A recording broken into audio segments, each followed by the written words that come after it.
23 तारखेला हे प्रकरण काही वकिलांमार्फत टेकन ऑन बोर्ड करण्यात आलं, ज्यामध्ये त्यांनी अशी याचिका दाखल केली की अनमोल बिश्नोईचं याच्यामध्ये पाहिजे आरोपी म्हणून नाव आहे, परंतु अनमोल बिश्नोई NIAच्या एका केसमध्ये तिहाड जेलमध्ये तुरुंगात आहे. परवाची 1 तारीख धरून चौथा विटनेसही एक्झामिन झालेला आहे. इथून पुढे प्रॉसिक्युशन बहुतांश पद्धतीने प्रत्येक तारखेला विटनेस हे हजर ठेवतीलच. पण ह्या अर्जावरती त्यांचं आता असं पुढे प्रोसेस आहे की जो 23 तारखेला अर्ज त्यांनी अनमोल बिश्नोईंनी दाखल केलेला आहे त्याच्यावरती सरकारी पक्षाचं म्हणणं कोर्टाने मागवलेलं आहे. त्यांना ह्या केसमध्ये पुढच्या तारखेंना आयदर फिजिकली किंवा व्हिडिओ कॉन्फरन्सवरती हजर ठेवावं. सलमान खान याच्या घरावर झालेल्या गोळीबार प्रकरणात या आरोपींचे वकील आपल्यासोबत आहेत. सर, या संदर्भात एक याचिका दाखल केली आहे, नेमकं काय आहे याचिकामध्ये? या संदर्भात 20 तारखेला मागे तारीख होऊन गेली, त्यामध्ये त्या दिवशी आम्ही तिसरा विटनेसचं क्रॉस एक्झामिनेशन घेतलं आणि तेव्हा कोर्टने पुढील तारीख ही 1 तारीख नेमली होती. परंतु मध्ये 23 तारखेला हे प्रकरण काही वकिलांमार्फत टेकन ऑन बोर्ड करण्यात आलं, ज्यामध्ये त्यांनी अशी याचिका दाखल केली की अनमोल बिश्नोईचं याच्यामध्ये पाहिजे आरोपी म्हणून नाव आहे, परंतु अनमोल बिश्नोई NIAच्या एका केसमध्ये तिहाड जेलमध्ये तुरुंगात आहे.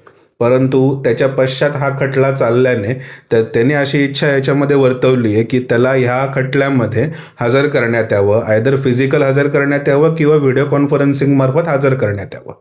सर, या प्रकरणात नेमकं आता पुढे कशा प्रकारे सुरू होईल? का विटनेस एक्झामिन झालं आहे का? याच्यामध्ये आता परवाची 1 तारीख धरून चौथा विटनेसही एक्झामिन झालेला आहे. इथून पुढे प्रॉसिक्युशन बहुतांश पद्धतीने प्रत्येक तारखेला विटनेस हे हजर ठेवतीलच.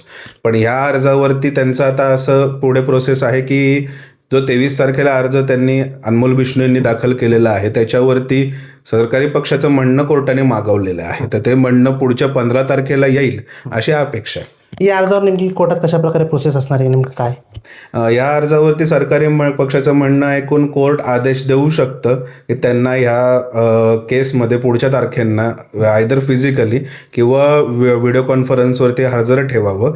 आणि याच्यामध्ये आता ते जर आले किंवा अजून कुठले पाहिजे आरोपी एखाद्या चालू खटल्यामध्ये येत असतात तेव्हा त्यांच्यावरती अतिरिक्त चार्जेस हे नेमले जातात आणि ॲडिशनल चार्जशीट सप्लिमेंटरीही दाखल होते आणि चालू खटल्यामध्ये त्यांना घेतलं जातं. परंतु कुणासाठीही खटला थांबत नाही, खटला हा चालूच राहतो त्याच्या पद्धतीने.